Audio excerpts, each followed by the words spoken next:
Hello दोस्तों, आपको हमारे एलाइस के न्यूज चैनल में स्वागत है। तो आपको यहां पर मिलती हैं क्लियर और लाइव न्यूज। तो आप हमारे चैनल को सब्सक्राइब कर लें ताकि आपको हमारे न्यूज की नोटिफिकेशन मिलती रहे। भारत ने गेहूं के एक्सपोर्ट पर बैन लगा दिया है।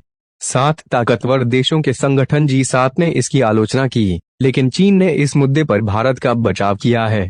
भारत के इस फैसले का समर्थन करते हुए चीन ने G7 देशों के रवैये पर ही सवाल खड़ा किया है। भारत के विरोधी देश माने जाने वाले चीन ने गेहूं के मुद्दे पर समर्थन कर चौंका दिया है। आमतौर पर चीन भारत के पक्ष में कम ही खड़ा नजर आता है। जिस तरह से चीन ने भारत का बचाव किया है, उससे सवाल उठ रहा है कि ड्रैगन के रुख में अचानक आए इस बदलाव की वजह क्या है। ऐसे में चलिए जानते हैं कि आखिर चीन ने क्यों किया भारत का समर्थन। आखिर भारत को खुश करके क्या हासिल करना चाहता है चीन? क्या भारत चीन के इस कदम पर उसके करीब आएगा? भारत के हाल ही में गेहूं निर्यात पर प्रतिबंध के फैसले की G7 देशों ने आलोचना करते हुए कहा था कि इससे वैश्विक खाद्य संकट और गहराएगा, लेकिन चीन ने भारत के कदम का समर्थन करते हुए कहा कि भारत जैसे विकासशील देशों को दोष देने से वैश्विक खाद्य संकट का समाधान नहीं होगा। चीन सरकार के मुखपत्र ग्लोबल टाइम्स ने लिखा कि G7 देशों के कृषि मंत्री भारत से गेहूं निर्यात पर बैन न लगाने का आग्रह कर रहे हैं, तो G7 देश खुद क्यों गेहूं का निर्यात बढ़ाकर खाद्य बाजार को स्थिर करने का कदम नहीं उठाते।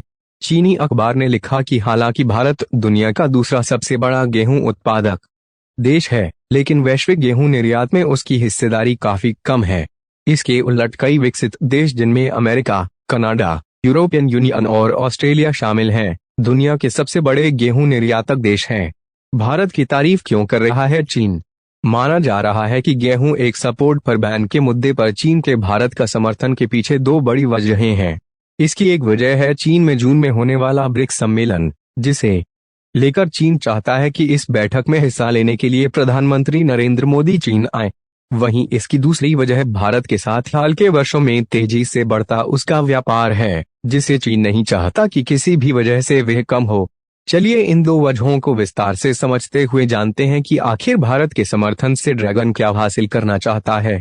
ब्रिक्स सम्मेलन के जरिए भारत का साथ चाहता है चीन। ब्रिक्स या ब्रिक्स 2006 में बनना 5 विकासशील देशों रूस, भारत, चीन, इंडोनेशिया और साउथ अफ्रीका का एक संगठन है। ब्रिक्स की आगामी बैठक 23 से 24 जून को चीन में होनी है। इस बैठक में इन 5 देशों के राष्ट्राध्यक्षों को हिस्सा लेना है।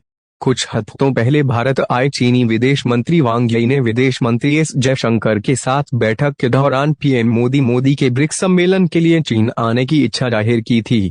ब्रिक्स देशों की बैठक का महत्व इसलिए भी बढ़ जाता है क्योंकि 24 फरवरी को यूक्रेन पर रूस के हमले के बाद यह पहली बार होगा जब पीएम नरेंद्र मोदी, रूसी राष्ट्रपति व्लादिमीर पुतिन, चीन के राष्ट्रपति शी जिनपिंग और ब्राजील और साउथ अफ्रीका के राष्ट्राध्यक्ष एक ही मंच साझा करेंगे।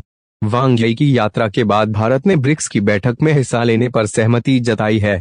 इस बैठक को वर्चुअली होना है, लेकिन चीन चाहता है कि भारतीय पीएम नरेंद्र मोदी इस बैठक में हिस्सा लेने के लिए चीन आए। माना जा रहा है कि चीन पीएम मोदी को चीन यात्रा के लिए इसलिए मना रहा है ताकि वे वैश्विक संकट के समय भारत का समर्थन हासिल करने के साथ ही दोनों देशों के संबंधों को फिर से पटरी पर लाने की कोशिश कर पाए। साथ ही चीन में होने वाला ब्रिक्स सम्मेलन 2020 में लाइन ऑफ एक्चुअल कंट्रोल यानी लैक पर भारत चीन के बीच पैदा हुए तनाव के बाद चीन में इस संगठन का पहला सम्मेलन होगा। चीनी विदेश मंत्री की हालिया भारत यात्रा को दोनों देशों के बीच संबंधों को सामान्य करने की दिशा में उठाया गया कदम माना जा रहा है। सीमा पर तनाव बढ़ने के बाद ये चीन के किसी बड़े नेता की पहली भारत यात्रा। करीब 3 महीने से जारी युद्ध के बाद यूक्रेन ने अपना दक्षिणी किला मारिउपोल गंवा दिया है। रूस के सामने यूक्रेन की आखिरी टुकड़ी ने भी सरेंडर कर दिया गया है। रूसी सेना का दावा है कि अब तक करीब 1000 यूक्रेनी सैनिक मारिउपोल छोड़ चुके हैं। रूसी रक्षा मंत्रालय के प्रवक्ता मेजर जनरल इगोर कोनाशेन्कोव ने बुधवार को कहा कि अजोवस्टल स्टील प्लांट में पिछले 24 घंटे में 694 यूक्रेनी सैनिकों ने रूसी सैनिकों के सामने सरेंडर किया है। सोमवार से अब तक कुल 959 सैनिक सरेंडर कर चुके हैं। हालांकि यूक्रेन ने रूस के इस दावे की पुष्टि नहीं की है। यूक्रेनी अधिकारियों ने संयंत्र छोड़ने वाले सैनिकों की संख्या अभी तक जारी नहीं की है। 3,000 लोगों को अपने साथ ले गए रूसी सैनिक। यूक्रेन के मानवाधिकार लोकपाल ल्यूडमिला डेनिसोवा ने कहा कि रूसी सेना ने मारिउपोल से 3,000 से ज्यादा लोगों को पकड़कर पूर्वी यूक्रेन के डोनेट्स्क क्षेत्र में आलमयुक्का के पास स्थित एक कॉलोनी में रखा है। मारिउपोल स्टील प्लांट से 7 बसों से कई यूक्रेनी सैनिकों को भी यहीं लाया गया है। उन्होंने दावा किया कि ज्यादा नागरिकों को यहां 1 महीने रखा जाता है, लेकिन पूर्व सैनिकों और लड़ाकों को 2 महीने के लिए रखा जाता है। रूस ने फ्रांस दूतावास के 34 कर्मचारियों को निकाला। रूस ने बुधवार को फ्रांस दूतावास के 34 कर्मचारियों को अपने देश से निकालने का आदेश दे दिया है। उसने कहा कि रूस पर यूरोपीय देशों द्वारा की गई कार्यवाही के जवाब में इनको निष्कासित किया है। रूस से फ्रांस के राजदूत पियरे लेवी को तलब कर कहा कि उनके पास देश छोड़ने के लिए 2 हफ्ते का वक्त दिया है। इसके साथ ही उन्होंने कहा कि रूसी राजनयिक मिशनों के 41 कर्मचारियों का निष्कासन निर्णय गलत था। उसने यूक्रेन को ईयू से 3 गुना ज्यादा मदद भेजी। अमेरिका ने यूरोपीय संघ से करीब 3 गुना ज्यादा यूक्रेन को समर्थन दिया है। यह दावा जर्मन के थिंक टैंक ने किया है। कील institute for the world economy ने बुधवार को कहा कि अमेरिकी प्रतिनिधि सभा ने यूक्रेन के लिए सहायता पैकेज जारी कर 24 जनवरी से 10 मई के बीच अमेरिकी सैन्य, वित्तीय और मानवीय सहायता के लिए करीब $45 बिलियन की मदद पहुंचाई। थिंक टैंक ने बताया कि जबकि इसी दौरान यूरोपीय संघ से सहायता केवल $16.8 बिलियन की ही मदद दी। वहीं 27 देशों के गुट में कुछ ऐसे भी देश हैं जो यूक्रेन को विशेष रूप से हथियारों की आपूर्ति के लिए मदद पहुंचाने से कतराते रहे। नाटो महासचिव जेन्स स्टोल्टेनबर्ग ने बताया कि फिनलैंड और स्वीडन ने नाटो में शामिल होने के लिए आवेदन किया है। उन्होंने कहा, मैं नाटो में शामिल होने के लिए दोनों के आवेदनों का स्वागत करता हूं। अब 30 सदस्य देश इस आवेदन पर विचार करेंगे। तुर्की के राष्ट्रपति रेसेप तय्यिप एर्दोगन ने फिनलैंड और स्वीडन को नाटो में शामिल होने पर आपत्ति जताई है। अगर उनकी आपत्ति दूर हो जाता है और इस संबंध में वार्ता ठीक राह पर रही तो दोनों देश कुछ महीने के भीतर नाटो के सदस्य बन सकते हैं। इस प्रक्रिया में आमतौर पर 8 से 12 महीने लगते हैं, लेकिन रूस के खतरे को देखते हुए दोनों देश नाटो में जल्द से जल्द शामिल होना चाहते। भारत के साथ रक्षा सहयोग बढ़ाने के लिए अमेरिका एक बड़ा सैन्य सहायता पैकेज तैयार कर रहा है। मामले के जानकार लोगों का कहना है कि इसका उद्देश्य हथियारों के लिए रूस पर भारत की निर्भरता कम करना है। इस पैकेज में $50 करोड़ का विदेशी सैन्य वित्त सहायता भी शामिल होगी। अगर ऐसा होता है तो भारत इजरायल और इजिप्ट के बाद इस मामले में तीसरा देश हो जाएगा। हालांकि यह स्पष्ट नहीं है कि इस डील का ऐलान कब होगा और कौन से हथियार इसमें शामिल होंगे। अमेरिका के एक वरिष्ठ अधिकारी ने बताया कि यूक्रेन संकट के बीच अमेरिका ने रूस पर कई प्रतिबंध लगाए हैं और उसे अलग थलग करने का प्रयास कर रहा है। ऐसे में जो बाइडेन का प्रशासन भारत और रूस के लंबे रक्षा समझौते को कमजोर करने का प्रयास करेगा।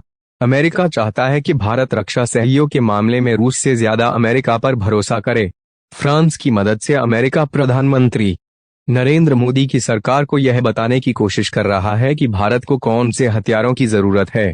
भारत को फाइटर जेट, नेवल शिप और बैटल टैंक उपलब्ध करवाने की चुनौती पर अधिकारी ने कहा कि जो बाइडेन का प्रशासन इनमें से किसी एक के जरिए शुरुआत करने की योजना बना रहा है। ब्लूमबर्ग के मुताबिक इस मामले में जब नई दिल्ली में अमेरिकी दूतावास के अधिकारियों से संपर्क कर दिया तो उन्होंने कोई टिप्पणी नहीं की। इस समय भारत रूसी हथियारों का दुनिया में सबसे बड़ा खरीदार देश है। पिछले 10 सालों में भारत ने अमेरिका से $4 अरब से ज्यादा के रक्षा उपकरण खरीद चुका है। वहीं इसी अवधि में भारत ने रूस से $25 अरब से ज्यादा का सौदा किया है। रक्षा उपकरणों के लिए रूस पर आत्मनिर्भरता ही बड़ी वजह है कि यूक्रेन संकट को लेकर रूस की आलोचना करने से भारत बचता है। दिल्ली नगर निगम की तरफ से अतिक्रमण और अवैध निर्माण के खिलाफ कार्यवाही जारी है। दिल्ली के खिचड़ीपुर गांव में सड़कों पर बने अवैध कब्जे को डीडीए की टीम ने बुलडोजर से हटाया तो इसका विरोध करने आप विधायक पहुंच गए, जिन्हें पुलिस ने हिरासत में ले लिया। वहीं बुलडोजर की कार्यवाही के दौरान के घर की दीवार पर प्रधानमंत्री नरेंद्र मोदी और अमित शाह की तस्वीर दिखाई दी। वीडियो में दिखाई दे रहा है कि दिल्ली नगर निगम की जेसीबी अवैध निर्माण को तोड़ रही थी। इसी दौरान एक मकान की दीवार पर पीएम मोदी और अमित शाह की तस्वीर दिखाई दी तो बुलडोजर को रोकने के लिए कहा गया। सोशल मीडिया पर यह वीडियो वायरल हो रहा है और लोग इस पर अपनी प्रतिक्रियाएं दे रहे हैं। विजय फुलारा नाम के यूजर ने लिखा कि लगेगी आग तो आएंगे घर कई जग में, यहाँ पर सिर्फ हमारा मकान थोड़ी है। शादाब नाम के यूजर ने लिखा कि कितना चाहते हैं लोग हमारे प्यारे मोदी जी को, लेकिन चाहने की वजह से थोड़े अतिक्रमण रोका जाएगा। नरेश नहर नाम के यूजर ने लिखा कि बुलडोजर निष्पक्ष तरीके से कार्यवाही कर रहा है। वीरेंद्र सिंह नाम के यूजर ने लिखा कि देख लिया भाजपा को वोट देने का नतीजा, दीजिए दीजिए और जोर से चिल्लाइए फिर एक बार मोदी सरकार। प्रबोधकांत नाम के यूजर ने लिखा कि ये दिखाने के काम आएगा कि हम अपने वालों को भी नहीं छोड़ते। अफजल आजमी नाम के यूजर ने लिखा कि बुलडोजर वाले भी खूब आनंद लेकर काम कर रहे हैं। सौरभ नाम के यूजर ने लिखा कि पहले ही कहा था कि सबका नंबर आएगा, अब भी टाइम है, संभल जाओ। उपेंद्र नाम के यूजर ने लिखा कि क्या ये कभी अब मोदी को वोट देंगे। प्रदीप नाम के यूजर ने लिखा कि कुछ दिन बाद दिल्ली भी यूक्रेन की तरह दिखाई देगी। अंकित नाम के यूजर ने लिखा कि रोहिंग्या का घर हो सकता है, जिन्होंने उन्हें देश में पनाह दी उनका फोटो तो लगाएंगे ही ना। फरहाद अहमद नाम के यूजर ने लिखा कि नेताओं के फोटो को अपने घर में कौन लगाता है। एक यूजर ने लिखा कि मोदी जी ने किया है तो कुछ सोच समझकर किया होगा। दिल्ली में शाहीन बाग, जहांगीरपुरी, मदनपुर खादर, मंगोलपुरी, रोहिणी, गोकुलपुरी, जनकपुरी सहित विभिन्न हिस्सों में तीनों नगर निगमों ने अतिक्रमण रोधी अभियान चलाया है, जिसके तहत बुलडोजर से कार्यवाही की जा रही है। वहीं आम आदमी पार्टी इस कार्रवाई का विरोध कर रही है।